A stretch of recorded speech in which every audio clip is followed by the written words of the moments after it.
নলবাৰী জিলা জ্যেষ্ঠ নাগৰিক সন্মিলনে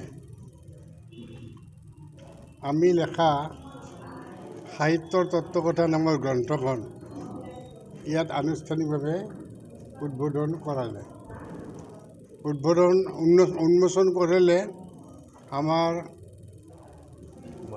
কুমাৰ ভাস্কৰ বৰ্মা সংস্কৃত আৰু পুৰাতন অধ্যয়ন বিশ্ববিদ্যালয়ৰ উপাচাৰ্য শ্ৰদ্ধেয় যোশী ডাঙৰীয়াই আৰু আমাৰ ভালেসংখ্যক কণিতা কাকে ধৰি ভালেসংখ্যক আমাৰ প্ৰাক্তন অধ্যক্ষ প্ৰাক্তন অধ্যাপক উপস্থিত আছিল। মোৰ বন্ধু আৰু ভাতৃ চবেইবিলাক উপস্থিত আছিলে আৰু টিহুৰ পৰা আমাৰ 89 বছৰীয়া টিহুৰ পৰা মাখিবাহাৰ পৰা আহিছে তেখেত। গতিকে মই আজি সকলোকে এই চেগতে ধন্যবাদ জ্ঞাপন কৰিছোঁ। মোৰ এইখন আচলতে 16 নম্বৰ গ্ৰন্থ, কিন্তু এই ভুলতে 14 নম্বৰ বুলি লিখিছে। কাৰণ মোৰ আৰু দুখন গ্ৰন্থ, এখন মানে প্ৰকাশন পৰিষদত আছে ব্ৰুজ সাহিত্যৰ কথা। মই পাশ্চাত্য সাহিত্যৰ ওপৰত অলপ বেছিকৈ গুৰুত্ব দিছোঁ, কাৰণ মই খুব অধ্যয়ন কৰোঁ। আপোনালোকে নাজানে হয়তো বহুতে, কিন্তু মই এই পাশ্চাত্য সাহিত্যৰ বিষয়ে বিশেষকৈ আমেৰিকা সাহিত্য, ৰুছ সাহিত্য, গ্ৰীক সাহিত্য, ইটালিয়ান সাহিত্য বা ফৰাচী সাহিত্য, এই সাহিত্যবিলাকৰ ইংৰাজী সাহিত্যৰ বাহিৰে বাকীবিলাক সাহিত্যৰ ইতিহাস সম্পৰ্কে খুব কম কিতাপ আমাৰ ইয়াত আছে। মই কিন্তু পোৱাই নাই, ইউনিভাৰ্চিটিত পঢ়োঁতেও মই পোৱা নাই। মই খুব লাইব্ৰেৰী গৈ থাকোঁ। গতিকে মই সেইবিলাক অলপ লিখি পেলাই মানে আমাৰ সাহিত্যৰ ভঁৰাল অলপ চহকী কৰাৰ কাৰণে মোৰ এটা ইচ্ছা আছে আৰু সেইমতে কাম কৰি আছোঁ। তদুপৰি মই উপন্যাসো লিখিছোঁ, কাব্যগ্ৰন্থও লিখিছোঁ আৰু কাহিনী গ্ৰন্থ, বিভিন্ন গ্ৰন্থ লিখিছোঁ। আৰু এতিয়ালৈকে মোৰ 16খন গ্ৰন্থ হৈছে। ইয়াৰ ভিতৰত মই এতিয়া লিখি আছোঁ মানৱ জাতি পৃথিৱীৰ চমু বুৰঞ্জী, আৰু মানৱ জাতিৰ ইতিহাস, এই দুখন কিতাপ মই লিখিম সংকল্প কৰিছোঁ। আৰু মই কিতাপ পাতি যোগাৰ কৰিছোঁ। এইবিলাক মই বিভিন্ন অনলাইন যোগে কিতাপবিলাক কিনি আনোঁ আৰু সেইবিলাক অধ্যয়ন কৰি চাই লওঁ। এইখন কিহৰ ওপৰত লিখা হৈছে? মানৱ জাতিৰ আজিৰখন সাহিত্যৰ তত্ত্ব, সাহিত্যৰ দৰ্শন, অৰ্থাৎ সাহিত্য কাক বোলে, সাহিত্য কি, কবিতা কি, নাটক কি, নাটক ক'ৰ পৰা আহিল, কোন দেশত নাটকৰ সৃষ্টি হ'ল। মই কৈছোঁ ইয়াত যে ভাৰতৰ যি সাহিত্য, ভাৰতৰ সাহিত্যই হ'ল প্ৰথম পৃথিৱীৰ সাহিত্য। পৃথিৱীৰ সকলোতে আজি 204খন দেশ আছে, তাৰ ভিতৰত ভাৰতেই 1 নম্বৰ দেশ, য'ত সাহিত্যৰ সৃষ্টি হৈছে। আৰু সাহিত্য শব্দটোৱে সংস্কৃত শব্দ।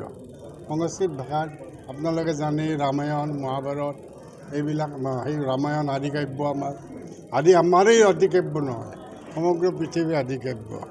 গতিকে তেনেকৈ মই সেইটো লিখিছোঁ। গল্প সাহিত্য, গল্প সাহিত্য বা সাহিত্য, চুটিগল্প সাহিত্য, উপন্যাস, এইটো কিন্তু ভাৰতীয় নহয়, এইটো হ'ল পাশ্চাত্য সাহিত্যৰ পৰা অহা, অৰ্থাৎ ইংৰাজী, গ্ৰীক, ইটালিয়ান এই সাহিত্যবিলাকৰ পৰা অহা। বিশেষকৈ ইংৰাজী সাহিত্যৰ ইয়াৰ প্ৰভাৱটো বেছি, তাৰ পৰাই উপন্যাস সাহিত্যৰ সৃষ্টি হৈছে। গতিকে এইবিলাক কথাকেই মই ভালকৈ লিখিছোঁ। আৰু প্ৰথম কথা হ'ল সাহিত্য কাক বোলে, গল্প কাক বোলে, নাটক কি, নাটক ক'ৰ পৰা সৃষ্টি হ'ল, কেনেকৈ সৃষ্টি হ'ল, কিয় সৃষ্টি হ'ল, তাৰপিছত আপোনাৰ চুটিগল্প কেনেকৈ আহিল, সাহিত্য সমালোচনা কেনেকৈ হয়, তাৰ পদ্ধতি কি, প্ৰণালী কি, এই গোটেই কথাবিলাক ব্যাখ্যা কৰাৰ চেষ্টা কৰিছোঁ।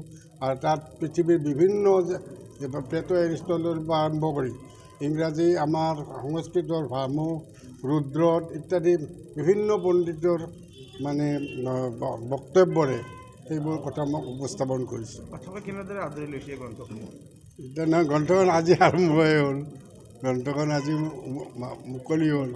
এতিয়া ৰাইজে কেনেকৈ আদৰি লয় আপোনালোকেতো জানেই। এতিয়া কিতাপ পঢ়া সংখ্যাটো মানুহৰ কমি গৈছে লাহে লাহে, কাৰণ কিয় এতিয়া বিভিন্ন বেলেগ বেলেগ পদ্ধতিৰ সৃষ্টি হৈছে, ই বুক হৈছে। এতিয়া মই কিতাপবিলাক চব ই বুক কৰি দিছোঁ, অৰ্থাৎ ই লাইব্ৰেৰী খুলিছোঁ মই। গতিকে তেনেকৈ ল'ৰাবিলাকে কিনি পেলাই পঢ়িবলৈ টান পায় আৰু, গতিকে কিছুমান ই বুক পঢ়ে। আৰু পাঠ্যকোৰ্চবিলাকো বহুত সলনি হৈছে আজিকালি, আমাৰ দিনৰ পাঠ্যকোৰ্চ নাই। সেইটো পৰিৱৰ্তন হ'বই, স্বাভাৱিক হ'ব। গতিকে সেইকাৰণে অলপ কিতাপৰ মানে আমাৰ হেৰিটো সংখ্যাটো কম। আমি সৰুতে যেনেকৈ বিচাৰি বিচাৰি গাঁৱত বিচাৰি বিচাৰি খোজকাঢ়ি কাঢ়ি গৈ 10 মাইল পৰ্যন্ত খোজকাঢ়ি আমি কিতাপ পঢ়িছিলোঁ, কিতাপ আনিছিলোঁ।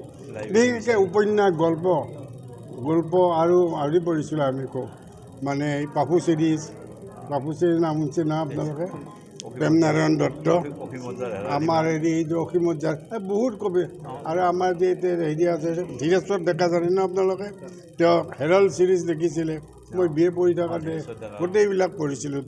তেওঁৰ কথা মই লিখিছোঁ এইখনত, মানে ডিটেক্টিভ মানে উপন্যাস সম্পৰ্কীয় কথাত সেই তেওঁৰ নামটো আহিছে ইয়াত, পাপু চিৰিজ।